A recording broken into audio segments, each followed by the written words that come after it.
ನಾನು ಮೊನ್ನೆ ಮೈಸೂರಿಗೆ ಹೋದಾಗ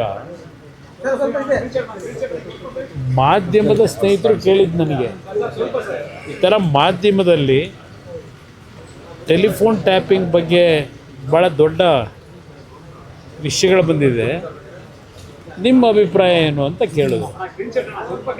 ನಾನು ಅವತ್ತೂ ಸಹ ಹೇಳಿರ್ತಕ್ಕಂಥದ್ದು, ನಾನು ಹಿಂದೆ ಮುಂದೆ ಕದ್ದು ಮುಚ್ಚಿ ಮಾತಾಡಲ್ಲ. ಎಲ್ಲ ಸರ್ಕಾರಗಳಲ್ಲೂ ಇಂದಿನಿಂದ ಫೋನ್ ಟ್ಯಾಪಿಂಗ್ ನಡ್ಕೊಂಬರ್ತಕ್ಕಂಥದ್ದು ಸರ್ವೇ ಸಾಮಾನ್ಯ. ಎಲ್ಲ ಸರ್ಕಾರದಲ್ಲೂ ನಡೆದಿದೆ.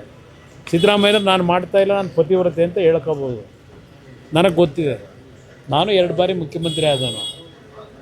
ನಮ್ಮ ಮಟ್ಟದಲ್ಲಿ ಅದು ನಾವು ಮಾಡದೇ ಇದ್ದರು, ಮುಖ್ಯಮಂತ್ರಿಗಳ ಮಟ್ಟದಲ್ಲಿ ಮಾಡದೇ ಇದ್ದರು. ಇಂಟೆಲಿಜೆನ್ಸ್ ಅಂತ ಒಂದು ಮುಖ್ಯಮಂತ್ರಿ ಕಚೇರಿಲಿ ಇಟ್ಕೊಂಡಿಲ್ವ ಅವರ ಸುಪರ್ದಿ ಒಳಗೆ, ಆ ಇಂಟೆಲಿಜೆನ್ಸ್ ಅಧಿಕಾರಿಗಳು ಮಾಡ್ತಕ್ಕಂಥದ್ದಕ್ಕೆ ಹಲವಾರು ಸರ್ಕಾರಗಳಲ್ಲಿ ಇದು ನಿರಂತರವಾಗಿ ನಡ್ಕೊಂಬಂದಿದೆ. ಇವ್ರ ಸರ್ಕಾರದಲ್ಲಿ ಈಗಲೂ ನಡೀತಿದೆ.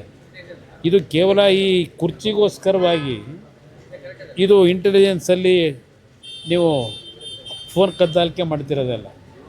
ಹಲವಾರು ವಿಷಯಗಳು ರಾಜ್ಯದಲ್ಲಿ ನಡೆಯತಕ್ಕಂಥ ಹಲವಾರು ಪ್ರಕರಣಗಳ ಬಗ್ಗೆ ಮಾಹಿತಿಗಳನ್ನು ಪಡೀಲಿಕ್ಕೆ ಪರ್ಮಿಷನ್ ತಗೊಂಡೆ ಕೆಲವು ವಿಷಯಗಳಲ್ಲಿ, ಪ್ರಕರಣಗಳಲ್ಲಿ ಇಂಟೆಲಿಜೆನ್ಸ್ ಅಧಿಕಾರಿಗಳು ಮಾಡ್ತಕ್ಕಂಥದ್ದು ಸರ್ವೇ ಸಾಮಾನ್ಯ. ನಾನು ಇದನ್ನೇ ಸತ್ಯ ಹೇಳ್ತೀನಪ್ಪ ಅಂತಕ್ಕಂಥ ಒಂದು ಹಿನ್ನೆಲೆಯಲ್ಲಿ ಹೇಳಿದ್ದೀನಿ ಅಷ್ಟೇ. ನಾನು ಮುಖ್ಯಮಂತ್ರಿ ಬಗ್ಗೆ ಆಗಲಿ ಇನ್ನೊಬ್ಬರ ಬಗ್ಗೆ ಚರ್ಚೆ ಮಾಡಿಲ್ಲ. ಈಗೇನಾಗಿದೆ, ಈ ಸರ್ಕಾರದಲ್ಲಿ ಅಧಿಕಾರಿಗಳು ಸಹ ಮುಖ್ಯಮಂತ್ರಿ ಫೇವರ್ ಆಗಿರೋರು ಕೆಲವರಿದ್ದಾರೆ, ಇಲ್ಲಿ ಇನ್ನೊಬ್ಬರು ಕುರ್ಚಿ ಬೇಕು ಅನ್ನೋರ ಪರವಾಗೂ ಫೇವರ್ ಆಗಿರೋ ಅಧಿಕಾರಿಗಳು ಕೆಲವರಿದ್ದಾರೆ. ಟೀಮ್ ಇದೆ ಇಲ್ಲಿ. ಆ ಟೀಮ್ಗಳು ಇದನ್ನೆಲ್ಲ ನಡೆಸ್ತಾ ಇರ್ಬೋದೇನೋ ಅಂತ ಹೇಳಿದ್ದೀನಿ. ಇರ್ತಕ್ಕಂಥ ವಾಸ್ತವಾಂಶ ಹೇಳಿದ್ದೀನಿ. ಅದಕ್ಕೆ ಇದೇನೋ ಇದು ಕಳ್ಳ ಅಂದ್ರೆ ಕುಂಬಳು ಅಂತ ಏನೋ ಗಾದೆ ಮಾತಿದೆಯಲ್ಲ, ಕುಂಬಳಕಾಯಿ ಕಳ್ಳ ಅಂದರೆ ಹೆಗಲು ಮುಟ್ಕೊಂಡು ನೋಡ್ಕೊಂಡ್ರು ಅಂತೇಳಿ, ಅದನ್ನು ಪರಚ್ಕೊಂಡು ಮೈಕೈ ಪರಚ್ಕೊಂಡು ಮುಖ್ಯಮಂತ್ರಿಗಳು ಮಾತಾಡ್ತಾರೆ ಅಂದರೆ ನಾನೇನು ಮಾಡೋಕ್ಕಾಯ್ತಿದ್ದೆ? ನಾವು ಹಾಲು ಜನ ಥರ ಇದ್ದೀವಿ. ಅಯ್ಯೋ, ಹಾಲು ಜೇನಲ್ಲ, ಅದಕ್ಕೆ ಇನ್ನೂ ಏನಾದರೂ ಸಕ್ಕರೆನೂ ಸೇರಿಸ್ಕೊಳ್ಳಿ. ಜೇನು ಸ್ವಲ್ಪ ಕಡಿಮೆ ಇದ್ದರೆ ಸಕ್ಕರೆನೂ ಸ್ವಲ್ಪ ಸೇರಿಸ್ಕೊಳ್ಳಿ, ನನಗೇನು ಅಬ್ಜೆಕ್ಷನ್ ಏನಿಲ್ಲ. ನಾವ್ಯಾಕೆ ಅಸೂಯೆ ಪಡೋದ? ಅಧಿಕಾರದಿಂದ ವಂಚಿತರಾಗಿ ಅಸೂಯೆ ಪಡ್ತಾವ್ರೆ. ನಾನು ಕೇಂದ್ರದ ಮಂತ್ರಿ ಆಗಿದ್ದೀನಿ. ಇಲ್ಲಿ ನಡೀತಿರ್ತಕ್ಕಂಥ ಹಲವಾರು ರೀತಿಯ ಜನವಿರೋಧಿ ನೀತಿಗಳ ಬಗ್ಗೆ ಚರ್ಚೆ ಮಾಡ್ತೀವಿ. ಈಗ ಇವರು ವಿರೋಧ ಪಕ್ಷದಲ್ಲಿದ್ದಾರಲ್ಲ, ಇವರು ಅವತ್ತಿನ ಸರ್ಕಾರಗಳನ್ನ ಬೈತಾ ಇದ್ರಲ್ಲ, ಯಾಕೆ ಬೈತಾ ಇದ್ರು? ವಿರೋಧ ಪಕ್ಷದಲ್ಲಿದ್ದಾಗ ಟೀಕೆ ಮಾಡ್ತಾ ಇದ್ರಲ್ಲ, ಅದನ್ನು ಏನಂತ ಹೇಳ್ತಾರೆ ಇವರು ಸಿದ್ದರಾಮಯ್ಯನವರು?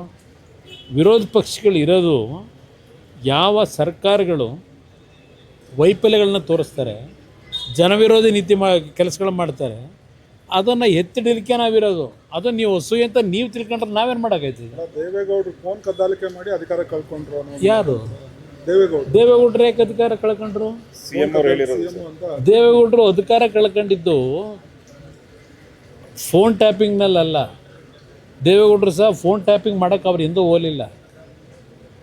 ದೇವೇಗೌಡರು ಅಧಿಕಾರ ಕಳ್ಕೊಂಡಿದ್ದು ಇದೇ ಈ ಕಾಂಗ್ರೆಸ್ನವ್ರು ಇದ್ದಾರಲ್ಲ, ಇವರ ಕಾರಣದಿಂದ. ಸೀತಾರಾಮ್ ಕೇಸರಿದವ್ರು ಹೇಳಿದಾರೆ, ಅದಕ್ಕೆ ತಾನೇ ಸೀತಾರಾಮ್ ಕೇಸರಿ ಪ್ರಕರಣ ಏನಿದೆ, ರಾಜೇಶ್ ಪೈಲಟು ತೀರ್ಕೊಂಡು ಹೋಗಿದ್ದಾರೆ, SB ಚೌಹಾಣು ತೀರ್ಕೊಂಡು ಹೋಗಿದ್ದಾರೆ, ಗೃಹ ಸಚಿವರಾಗಿದ್ದವರು. ಶರದ್ ಪವಾರ್ ಒಬ್ಬರು ಇನ್ನೂ ಬದುಕಿದ್ದಾರೆ, ಆರೋಗ್ಯ ಚೆನ್ನಾಗಿಲ್ಲ. ಶರದ್ ಪವಾರ್ನ ಭಾಳ ಆತ್ಮೀಯರಲ್ವಾ ಸಿದ್ದರಾಮಯ್ಯವ್ರಿಗೆ? ಅವರೇನೋ ಶರದ್ ಪವಾರ್ ಹೇಳಿದ್ರಂತಲ್ಲ 2004ರಲ್ಲಿ, ನಿನಗೆ ಮುಖ್ಯಮಂತ್ರಿ ಸ್ಥಾನ ಕೊಡೋಕ್ಕೆ ತಯಾರಾಗಿದ್ದರು, ದೇವೇಗೌಡರೇ ಬೇಡ ಅಂತ ಹೇಳ್ಬಿಟ್ರು ಅಂತೇಳಿ. ಭಾಳ ಆತ್ಮೀಯವಾಗಿರೋರು ಅವರು ಶರದ್ ಪವಾರ್ ಅವರು. ಶರದ್ ಪವಾರ್ ಅವ್ರನ್ನ ಹೋಗಿ ಕೇಳ್ಕೊಂಬರೋಕ್ಕೆ ಹೇಳಿ, ದೇವೇಗೌಡರು ಯಾತಿಗೆ ಅಧಿಕಾರ ಕಳ್ಕೊಂಡ್ರು ಅಂತೇಳಿ.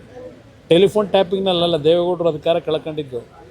ಅಲ್ಲಿ ಅವತ್ತು ಕಾಂಗ್ರೆಸ್ ಪಕ್ಷದ ಅಧ್ಯಕ್ಷ ಚುನಾವಣೆ ಇತ್ತಲ್ಲ, ಆ ಚುನಾವಣೆ ಹಿನ್ನೆಲೆ ಒಳಗೆ ಕಾಂಗ್ರೆಸ್ನ ನಾಯಕರುಗಳು, ರಾಜೇಶ್ ಪೈಲಟ್ ಇರ್ಬೋದು, ನಿಮ್ಮ ಶರದ್ ಪವಾರ್ ಇರ್ಬೋದು, ಏನೇನು ನಡೆಸೋದ್ರಾಗ ಸೀತಾರಾಮ್ ಕೇಸರಿ ಬದಲು ಅವರು ಆ ಜಾಗಕ್ಕೆ ಕೂರಬೇಕು ಅಂತ ಹೇಳಿ ಏನೇನು ನಡೀತು, ಕಾಂಗ್ರೆಸ್ ನಾಯಕರುಗಳ ಕೇಳಿ ಅವ್ರ ಬಂಡವಾಳನ ದೇವೇಗೌಡರದೆಲ್ಲ ಕೇಳಬೇಕಾಗಿರೋದು.